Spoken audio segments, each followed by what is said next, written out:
Председателот на Република Македонија попладнево со свое обраќање на самитот на шефови на држави и влади на земјите учеснички во процесот за соработка на југоисточна Европа тука во Дубровник. Потребно е нова енергија за регионална соработка, потребни се нови проекти, меѓутоа исто така што поголема солидарност и взаемна доверба. Ова се главните пораки кои што шефот на државата Ѓорѓе Иванов ги испрати попладнево во своето обраќање на самитот тука во Дубровник.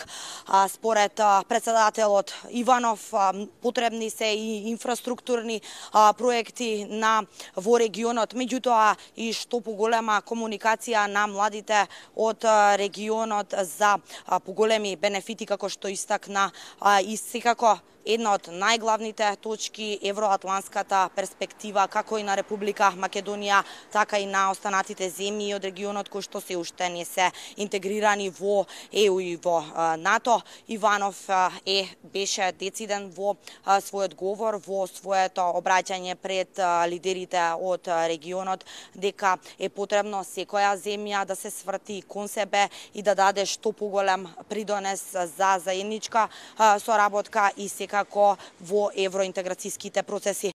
Во моето обраќање ги потикнав прашањата кои се на некој начин битни за целиот регион.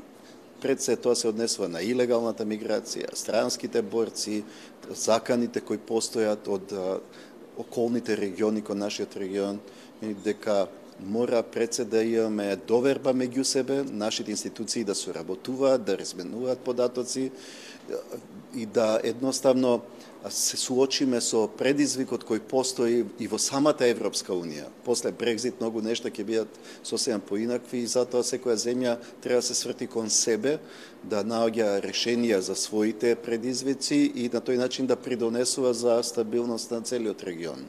Регионот едноставно да се отвори и да се интегрира, затоа што ни недостасуваат инфраструктурни проекти, ни недостасува енергетско поврзување, ни предстои поврзување на младите меѓусебно, бидејќи претходните генерации имале можност, живеејќи во заедничка држава, да разменуваат искуства и многу други нешта. Сега младите едноставно имат потреба од поблиска комуникација и едноставно да ги сватат предизвиците за да можат да живеат со нив, бидејќи на сите целта ние тие да останат во нашиот регион, а не да ги напуштаат земјите. Тоа е општ проблем во целиот регион. Младите си одат во потрага по среќа, регионот останува без најкреативните и најспособните млади луѓе, затоа акцентот во иднина секој пат ќе се насочи на енергетско поврзување, на инфраструктурни проекти, на работа со младите. Конкретни пораки упатени кон Република Македонија на овој самит немаше. Исто така да напоменам дека председателот Ѓорѓе Иванов попладнево оствари билатерална средба со хрватската председателка Колинда Грабар-Китаровиќ, која всушност е и домаќин на овој самит, на процесот за соработка на земјите од југоисточна Европа тука во Дубровник. Токму овие поенти и точки што ги слушнавме и од изјавата на председателот Иванов биле исто така истакнати на средбата помеѓу Колинда Грабар-Китаровиќ и председателот Иванов од суштинско значење, како што можевме да слушнеме, се евроатланската перспектива, меѓутоа и што поголема меѓусебна доверба и регионална соработка меѓу земјите од регионот. Тоа беа главните пораки на оваа билатерална средба помеѓу хрватската председателка и председателот Иванов.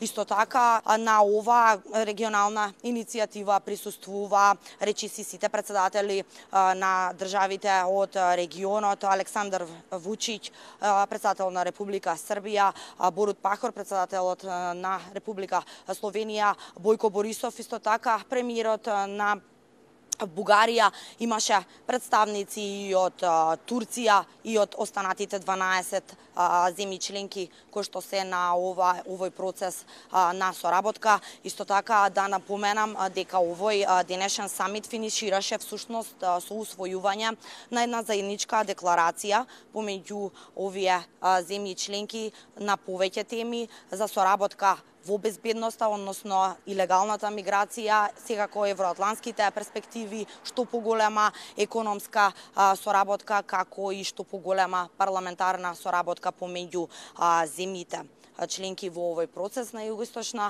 Европа. Тоа беа главните пораки и исто така да напоменам дека посетата на председателот Ѓорѓе Иванов тука во Дубровник продолжува и утре. За утре е предвидено негово обраќање на традиционалниот Дубровнички форум 2017. Темата на овој форум ќе биде посветена на јадранско-медитеранската соработка и секако безбедноста на земјите од Југоисточна Европа.